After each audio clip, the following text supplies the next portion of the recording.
Appreciate you being here. Mike is yours. Thank you. Hey, Trevor, thank you so much for the intro. As he said, my name is Sean Lara. I'm a wedding photographer and portrait photographer based in Fort Collins, Colorado. For those of you who don't know where that is, it's about an hour north of Denver, and we're just right outside the Rocky Mountains there. I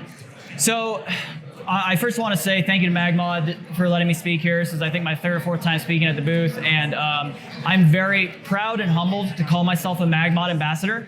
There are some absolutely incredible photographers in this community, and to be amongst them is truly a great honor. And as Trevor said, make sure you join the MagMod community just to get daily inspiration. So a little bit about me. My wife and I run a full-time wedding photography studio. We do approximately 50 to 75 weddings a year. So we are quite busy. And really our claim to fame, or at least what we like to shoot, is environmental portraiture. So a lot of our photos are exactly that. It's incorporating little people, big scene, that kind of stuff, just really highlighting the beautiful mountains of Colorado that we live in. And we also do destination weddings all around the world as well. My presentation today is all about single light portraits. So how to get creative with using just one light. And there's a couple reasons why I wanted to talk about this. First, sometimes I get the impression, and other people give me the impression, that in order to get super creative with flash, you need to use all these elaborate lighting setups, like 2 to 3, even sometimes 4 light setups. And I found throughout my career that you can get just as creative, if not more creative, with just one light.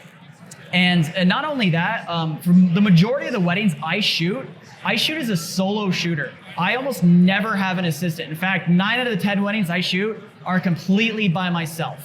I'm actually very fortunate if I do have a second photographer or an assistant with me.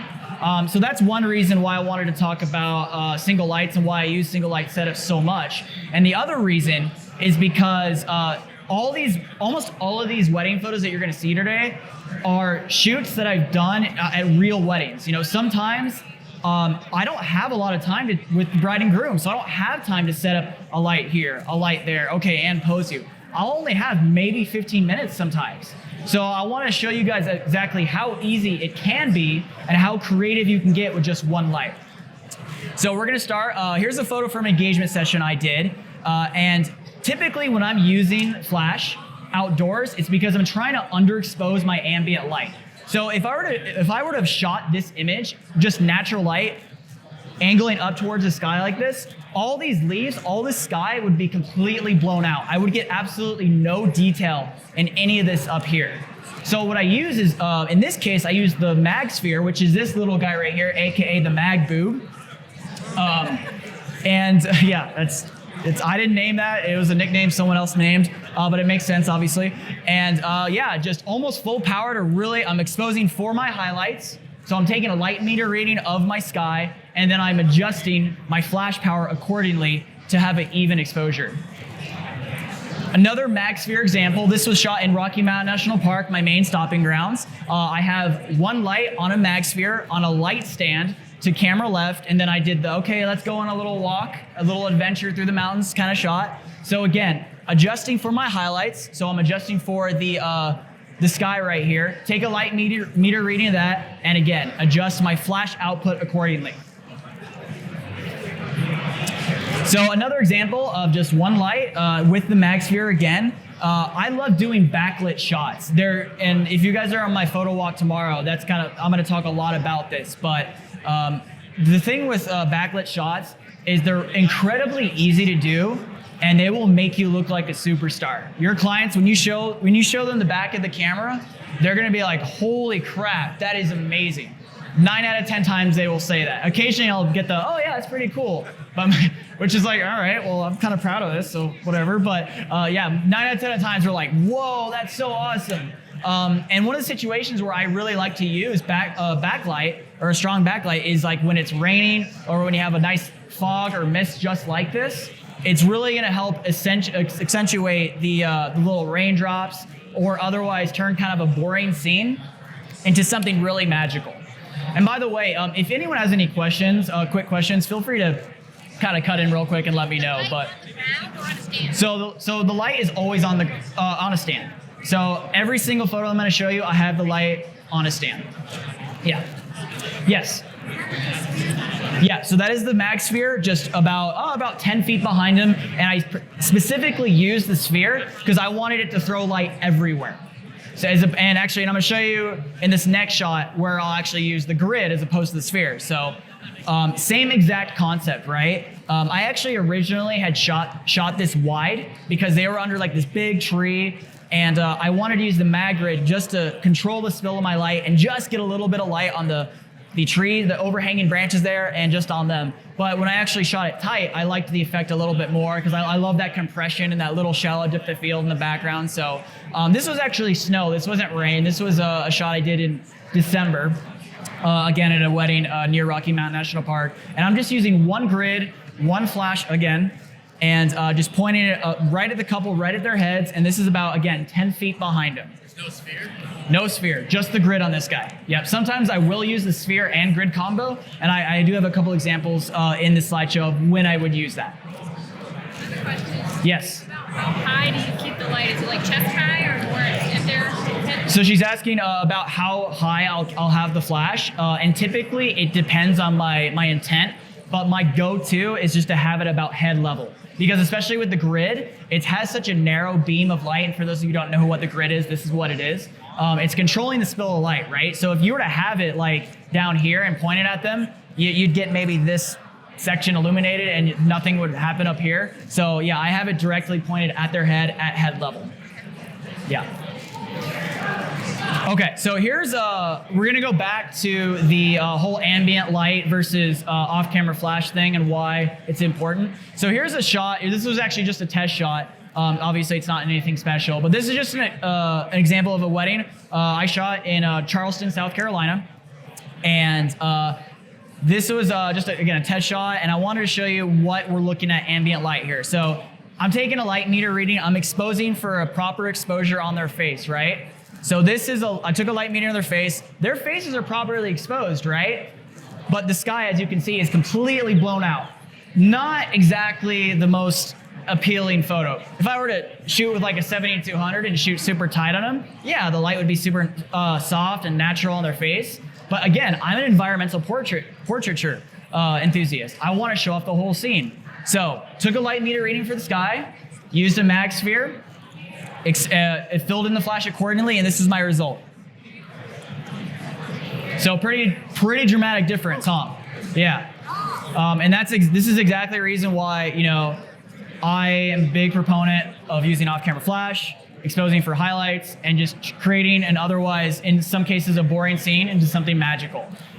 So I did use the MagSphere, and one other thing I did as well is I used a half CTB gel, and what that stands for is color temperature blue. And the reason why I do that is because the light output on the couple is a little bit blue, but what I do is I adjust my white balance in camera, and I boost up that white balance so you get a little bit of orange out of the sky.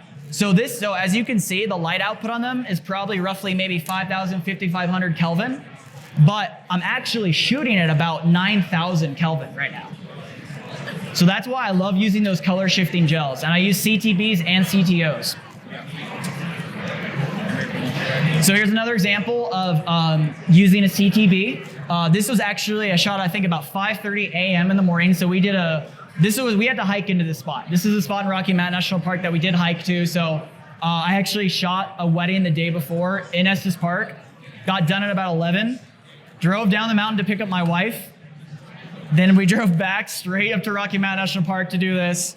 And then I think I went back home, or got home around like noon the next day and got like 2 hours of sleep, and then did another shoot. It was crazy. I was so sleep deprived. But anyway, another example of packing light, you know, that would have been awesome if I had a whole crew of photographers with me and our assistants carrying lighting equipment, but we had to hike in for this. So I only had one light stand, one MagSphere, one MagGrid, a MagGel, and that was all I brought with me on the shoot, and one camera too.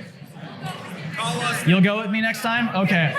All right, open invite. If anyone comes out to Colorado, hit me up. I'll show you some of these spots, maybe, if you're nice to me. If you buy me a couple beers or so. How are we doing on time? Oh, we're doing great on time. I'm actually talking kind of fast, so I'm gonna slow down a little bit. I'm gonna slow down. Breathe. Need a beer? Yeah. Do you have a beer? Actually. You have some gin? Okay. I'm just kidding. Okay, so actually, did any of you guys see the video that MagMod released to me recently? You saw it? Okay, so not a lot, it's okay. Go check it out on their website or on their blog or on their Facebook page. They just did they flew JD out from Arizona and they did a video of me. And this was one of the shots we got from that session. So to get to the spot, again, in Estes Park, Rocky Mountain National Park, we had to four-wheel to the spot. And for this shot, I used one of the mag boxes. And on this mag box, I used the focus diffuser. I don't know if we have one lying around, but the cool thing about the focus diffuser, as opposed to a traditional softbox like this, where you'll actually lose a couple stops of light, the focus diffuser is nice because A, it controls the spill of light again at about a 40-degree angle, and B, it allows you to maximize the efficiency of your flash, so you won't lose any flash power.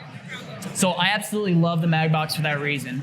And I use, again, a CTB gel in there to help, or to bring up the Kelvin in camera and make all the colors nice and orange. So we didn't have the best sunset that day, so I really wanted to bring up some orange in the ambient light and just really make the image pop more. So that's why I did that. That was a lot of fun. I had fun on that shoot. I have a question. Yes, I have an answer. When do you kind of know whether you're going to use the MagSphere versus the MagBox? That's a great question and very easy to answer. So she asked me, when do you use the MagSphere versus the MagBox? If I had it my way, I would use the MagBox 9 out of 10 times over the MagSphere. And while it is amazingly portable and it's so easy to lug around, typically I will only use one if I have an assistant because, if it does get a little windy, and it does get windy in the mountains, it can knock over, and I just don't want to deal with that. I have dropped one before, and just because of my negligence, and I don't want to do that again. So that's the main reason. If I had a dedicated assistant with me at all times, I would 100% use this mag box as much as I could, because it really is an amazing tool. Yes.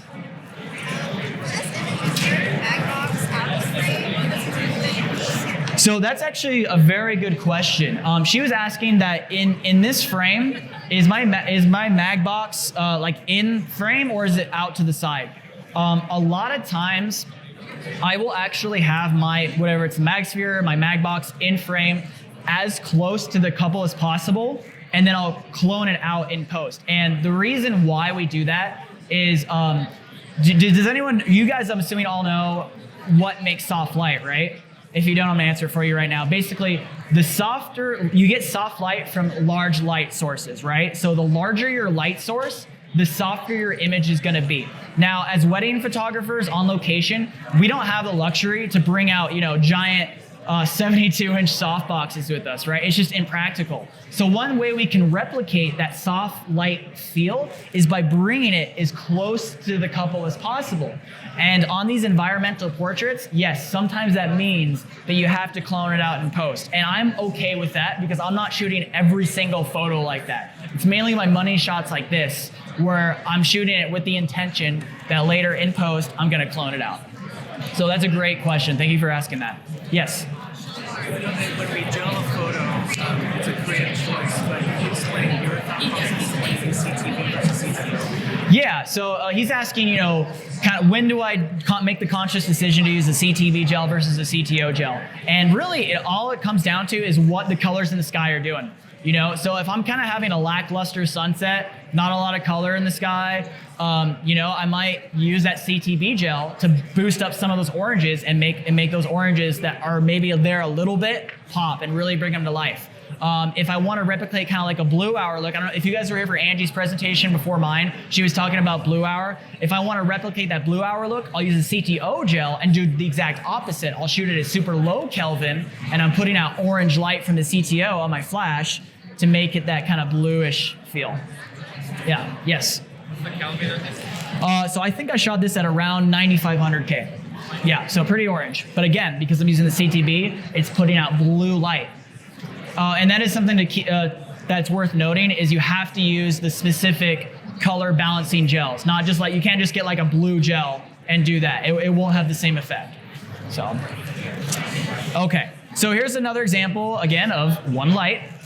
And this time I'm using a CTO. So I'm using the opposite. I'm using a color temperature orange gel with the MagGrid. I'm using, or actually, no, I wasn't using a MagGrid. I'm sorry, I was using a MagSphere and a CTO. And the thought behind that is because I wanted to make the sky a lot bluer. I wanted to really make those blues pop. So long exposure, rear curtain flash, and that was the result there. So yes. And I see you use a lot of half power gel. Yeah. Would you ever use a full power? So that's a good question. This is just my personal preference, but I actually prefer the halves.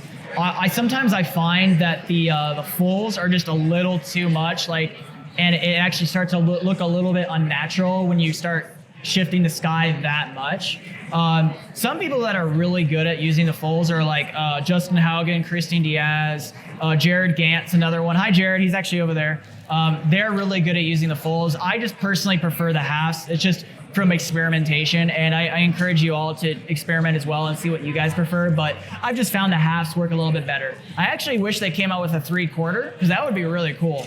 That way I don't have to stack like a half and a quarter. Sometimes I actually do that, but not very often. Yes, all right, awesome.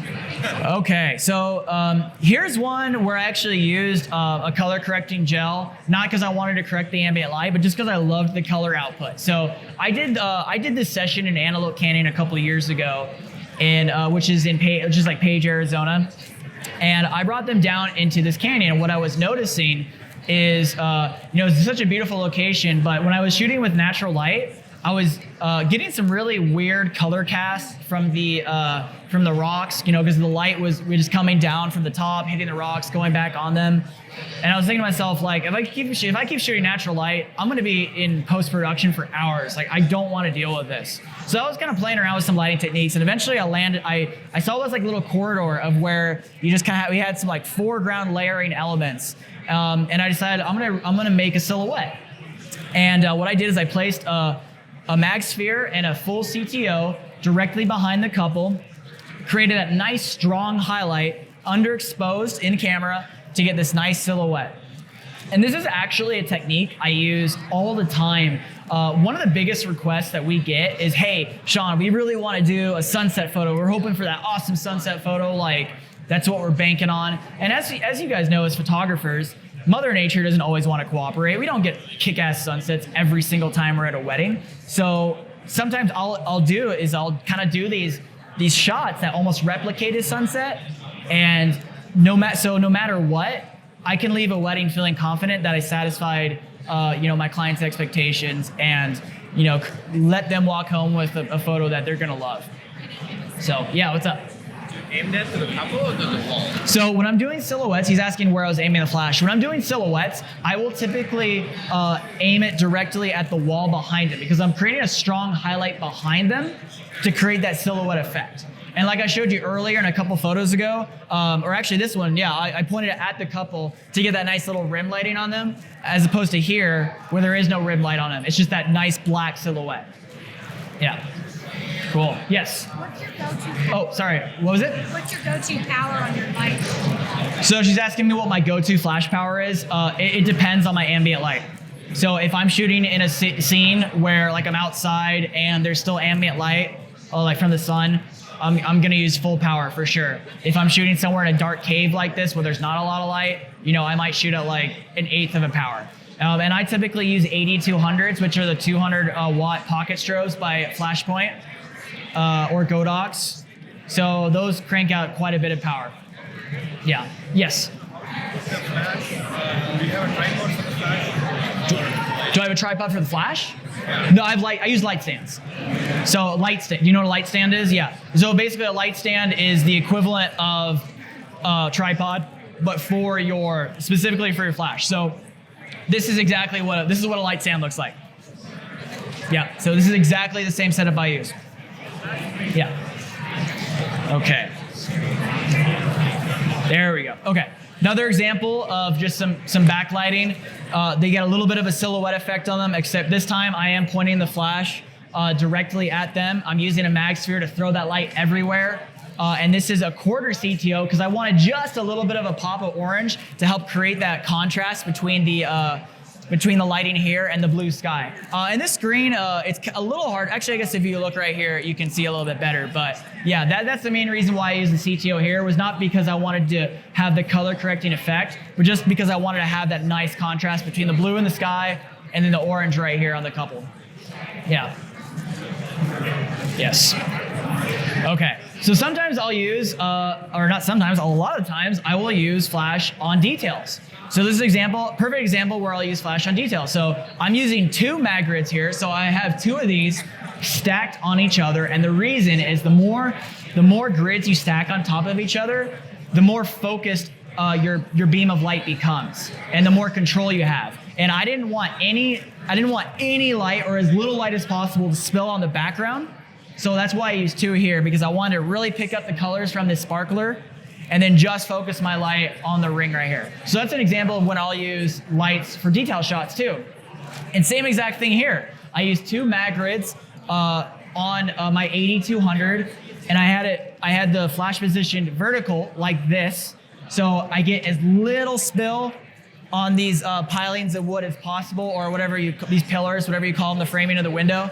And I wanted just the dress here. And again, I'm exposing for my highlights, my ambient light, and adjusting my flash accordingly. So because it was such a strong highlight right here behind the window, I'm actually shooting at about a full power. So pretty bright flash. Okay.